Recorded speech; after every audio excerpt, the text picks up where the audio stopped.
Hello दोस्तों, good afternoon to all of you.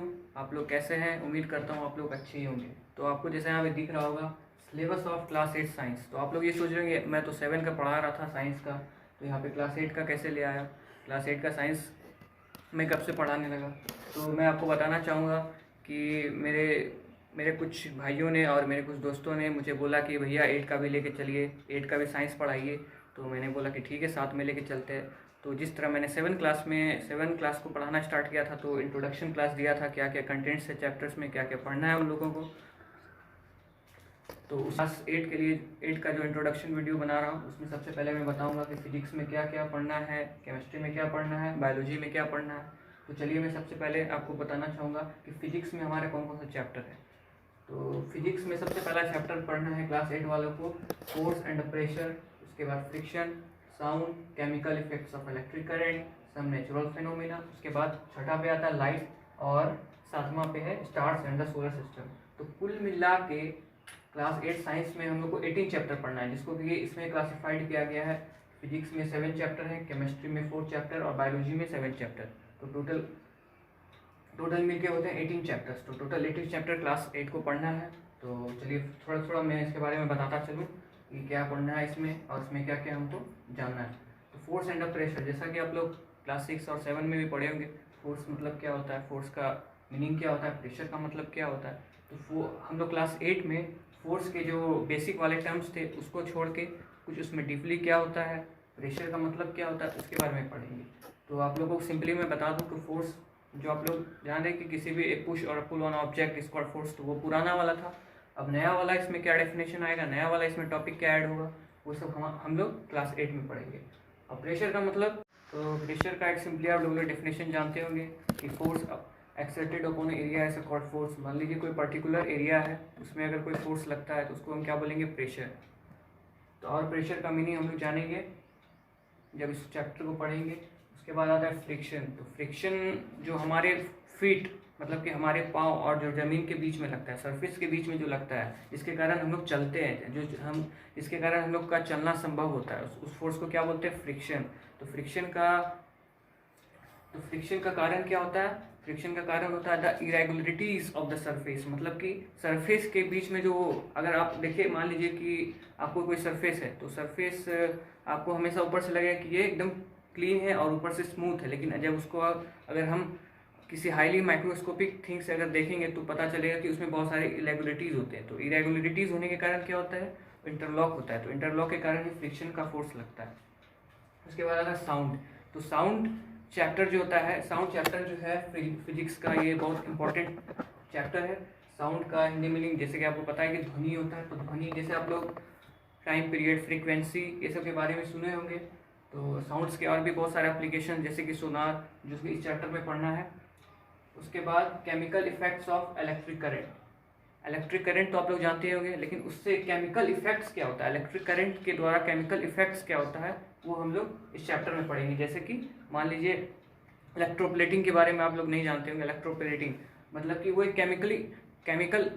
Chemical process है, chemically उसको electric current के द्वारा उसको इलेक्ट्रोप्लेट किया जाता है। तो वो सारे चीज़ जो जितने भी रिलेटेड टर्म्स हम लोग किसमें पढ़ेंगे, chemical effects of electric current. इसका मीनिंग मतलब क्या हुआ कि करंट, इलेक्ट्रिक करंट के द्वारा केमिकल पे क्या इफेक्ट्स पड़ता है। उसके बाद सम नेचुरल फिनोमिना। तो सम नेचुरल फिनोमिना में मतलब, फिनोमिना मतलब क्या हो गया, फिनोमिना मतलब हो गया जो कि नेचुरली अकरिंग हो। नेचुरली अकरिंग, जैसे कि आप मान लीजिए कि हम लोग मान लीजिए बारिश है, बारिश क्या होता है, नेचुरल अकरिंग होता है, वो नेचुरल से डायरेक्ट होता है।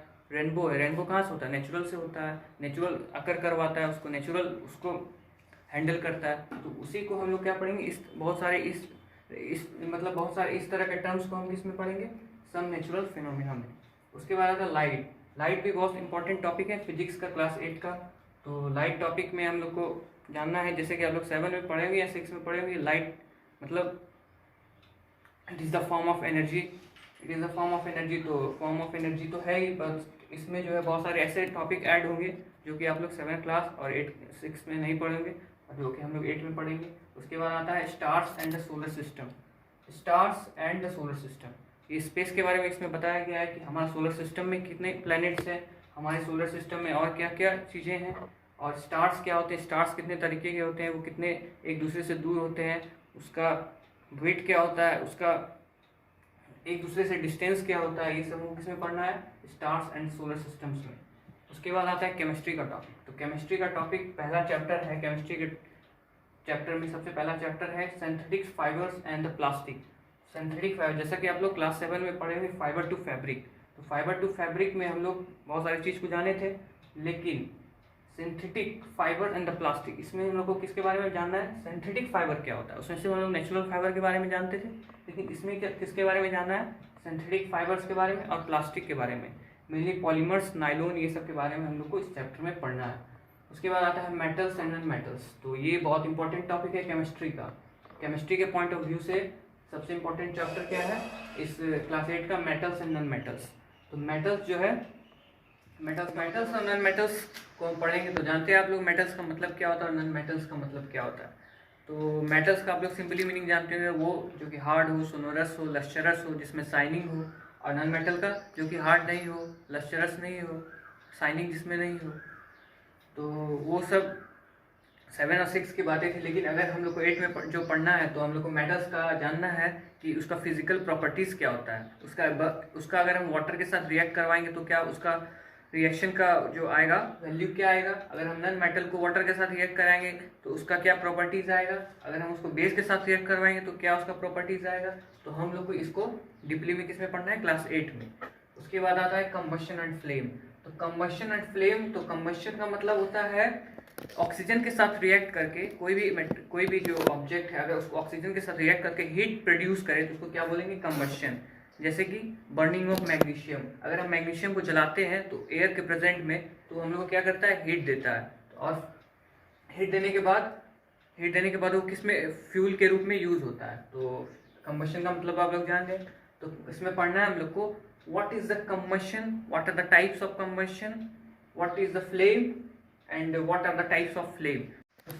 तो फ्लेम का अगर हम लोग हिंदी मीनिंग जाने तो हिंदी मीनिंग इसका होता है लपट। मतलब आप लोगों ने कहीं भी आग लगते देखा होगा तो उसमें कितना जल्दी लपट उठता है, तो वो आप जानते होंगे। लेकिन फ्लेम, आप लोगों ने कैंडल भी देखा होगा तो कैंडल के ऊपर में सबसे कौन सा, कैंडल जब जलता है, जब ग्लो करता है तो कैंडल के ऊपर जो सबसे ऊपर में जो शो करता है वो क्या होता है, ब्लू रंग का होता है, ब्लू रंग का लाइट होता है।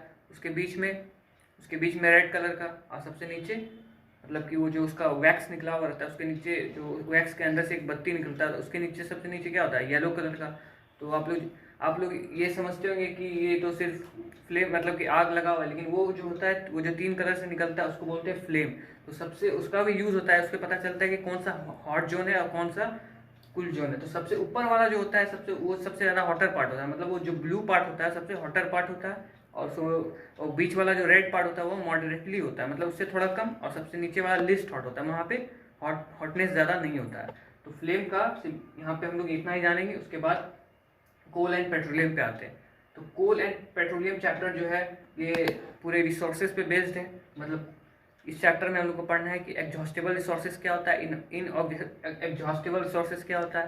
तो आप लोग को बता दूं कि एग्जॉस्टेबल रिसोर्सेज जो कि ह्यूमन के द्वारा खत्म किया जा सकता है, लेकिन इन एग्जॉस्टेबल जो कि ह्यूमन के द्वारा कितना भी यूज़ करने खत्म नहीं होगा, जैसे कि सनलाइट हो गया, और एग्जॉस्टेबल जैसे कि कोल हो गया, पेट्रोलियम हो गया। तो एग्जॉस्टेबल रिसोर्सेज के रूप में हम लोग को यहाँ पे क्या पढ़ना है, कोल एंड पेट्रोलियम।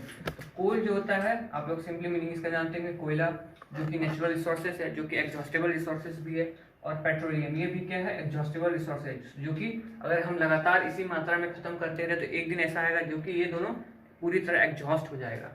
तो इसमें हम लोग को पढ़ना है इस चैप्टर में how many types of coals, what is the petroleum, defining of petroleum, ये सब इसको डीपली में जब हम इस चैप्टर को पढ़ेंगे तो ये सबको हमको पढ़ना है इस चैप्टर में। उसके बाद आते हैं बायोलॉजी पे।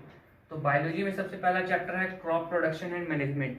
क्रॉप प्रोडक्शन का मतलब क्या होता है, तो हमारे जैसे कि आपको पता है कि किसी भी देश की जो अर्थव्यवस्था होती है वो किस पे टिकी हुई होती है, कृषि पे। किसी भी देश की अर्थव्यवस्था जो होती है वो किस पे टिकी हुई है, कृषि पे। तो कृषि जो होता है मेन रोल निभाता है किसमें, अर्थव्यवस्था में, मतलब कि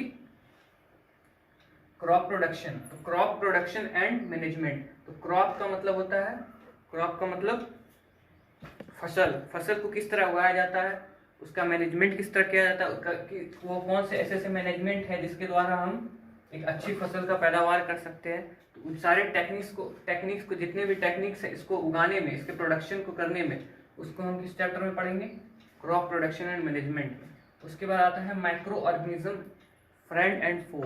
तो माइक्रो ऑर्गेनिज्म का मतलब वो ऐसे ऑर्गेनिज्म जो कि हमें नेक्ड आई से नहीं दिखते, नग्न आंखों से नहीं दिखते। जैसे कि कोई मान लीजिए कोई सरफेस है, तो सरफेस पे हम लोग को माइक्रो ऑर्गेनिज्म दिख सकते हैं, लेकिन माइक्रो ऑर्गेनिज्म नहीं दिखेगा, क्योंकि वो बहुत छोटे होते हैं, बहुत छोटे, इतने छोटे होते हैं कि हम लोग को खुली आंखों से नहीं दिखते, लेकिन हमारे आसपास हमारे सभी जगह वो मौजूद होते हैं। वो क्या होते हैं? कई माइक्रो ऑर्गेनिज्म क्या होते हैं? वो हमारे दोस्त भी होते हैं, कई माइक्रो ऑर्गेनिज्म हमारे दुश्मन भी होते हैं। जैसा कि इसमें हम लोग चैप्टर में पढ़ना है बैक्टीरिया, वायरस, ये जितने भी माइक्रो ऑर्गेनिज्म है। जैसा कि आप लोग को पता है कि इस समय इतना तबाही मचाया हुआ है कोरोना वायरस कोविड-19। तो जैसे कि आप लोगों को बता दूं कि जैसे आप लोगों ने कहीं दही खाया हो, तो जो दही खाते हैं उसको भी दूध से ट्रांसफॉर्म करने में, कर्ड में, उसका किसका मतलब इसमें किसका यूज होता है? माइक्रो ऑर्गेनिज्म का। माइक्रो ऑर्गेनिज्म कौन सा? Bacteria, lactobacillus. लैक्टोबैसिलस ऐसा बैक्टीरिया है जो कि दूध को कर्ड में ट्रांसफॉर्म करता है। तो उसके बारे में डीपली हम लोग पढ़ेंगे इस चैप्टर में। उसके बाद आता है conservation of plants and animals. Conservation का मतलब होता है संरक्षण, प्लांट्स मतलब कि और एनिमल्स का संरक्षण हम लोग किस प्रकार करेंगे, और इसमें कौन कौन से ऐसे उपाय हैं जिसके द्वारा हम प्लांट्स और एनिमल्स को कंजर्व कर सकते हैं, संरक्षित कर सकते हैं। उसके बाद आता है cell and structure and function. तो सेल जो होता है फंडामेंटल यूनिट्स होता है किसी भी ऑर्गेनिज्म का। It is the fundamental units of any organism, चाहे वो एनिमल्स हो चाहे वो प्लांट्स हो। बिना सेल के कोई भी ऑर्गेनिज्म का हम लोग स्ट्रक्चर जो होता है, हम लोग का जो भी एक फंडामेंटल स्ट्रक्चरल होता है वो क्या होता है? सेल होता है। बिना सेल के हम लोग अपना जितना भी न्यूट्रिशन है वो न्यूट्रिशन प्राप्त नहीं कर पाएंगे। तो उसका स्ट्रक्चर, सेल का स्ट्रक्चर क्या होता है, उसका फंक्शंस क्या होता है, how many types of cells होते हैं, प्लांट सेल क्या होता है, एनिमल सेल क्या होता है, वो सब हम लोग किसमें पढ़ेंगे? चैप्टर 4 में, जो कि बायोलॉजी का चैप्टर 4 है। उसके बाद आता है रिप्रोडक्शन इन एनिमल्स। एनिमल्स में क्लास 7 में आप लोग ने पढ़ा होगा रिप्रोडक्शन इन प्लांट्स। प्लांट्स में किस तरह जनन की प्रक्रिया चलती है, उसकी उत्पत्ति कहाँ से होती है। लेकिन क्लास 8 में जो कि 5 चैप्टर रिप्रोडक्शन इन एनिमल, उसमें हम लोग क्या पढ़ेंगे? एनिमल्स की उत्पत्ति कहाँ से होती है, एनिमल्स का जो रिप्रोडक्शन है वो किस तरह चलता है। Chapter 6 reaching the age of adolescence. जब रिप्रोडक्शन एनिमल्स के बाद जब इस चैप्टर को पढ़ना है, तो इस चैप्टर में reaching the age of adolescence का मतलब क्या हो यहाँ पे? तो रीचिंग का मतलब होता है पहुंचना, कहीं भी पहुंचना। तो जब हम लोग एज ऑफ एडोलेशन, एडोलेशन का मतलब होता है किशोर अवस्था, मान लीजिए एट अ एज ऑफ 18, तो जब हम लोग 18 एज पे पहुंचते हैं, तो हमारा जो होता है मेंटल एक्टिविटी क्या होता है, हम पे मानसिक प्रभाव क्या पड़ता है, और हमारा चेंजेस क्या होता है बॉडी के अंदर, वो सब हमको किसमें पढ़ना है? मतलब कि एक तरह से मैच्योरिटी लेवल जो होता है इस चैप्टर में हम लोग को पढ़ना है कि एट द एज ऑफ 18, जब हम लोग 18 के एज के हो जाते हैं तो हमारे बॉडीज में क्या क्या चेंजेस होते हैं, मेंटली भी और फिजिकली भी। तो हमको किस में पढ़ना है? चैप्टर 6 में, जो कि है reaching the age of adolescence. Adolescence का मतलब किशोर अवस्था। फिर उसके बाद है pollution of air and water. जैसा कि आप लोग को पता ही होगा कि पॉल्यूशन जो होता है, पॉल्यूशन जो है पूरे इस समय पूरे विश्व की समस्या है, प्रदूषण, चाहे वो एयर का प्रदूषण हो चाहे वाटर का प्रदूषण हो। तो इस चैप्टर में हम लोग पढ़ेंगे how many types of pollution. तो जैसा कि यहाँ लिखा हुआ है the pollution of air and water, तो मेनली किसके बारे में पढ़ना है? Air and water. Water pollution क्या होता है और एयर पॉल्यूशन क्या होता है, और इसके कारण होने के क्या क्या है। एयर के कारण क्या है, एयर पॉल्यूशन होने के कारण क्या है, और वाटर पॉल्यूशन होने के कारण क्या है। कारण जब हम लोग जान जाएंगे तो उसके बाद पढ़ेंगे कि इसके बचाव क्या है, एयर पॉल्यूशन को रोकने के लिए क्या क्या कर सकते हैं, वाटर पॉल्यूशन को रोकने के लिए क्या क्या कर सकते हैं। तो थैंक यू। इसी के साथ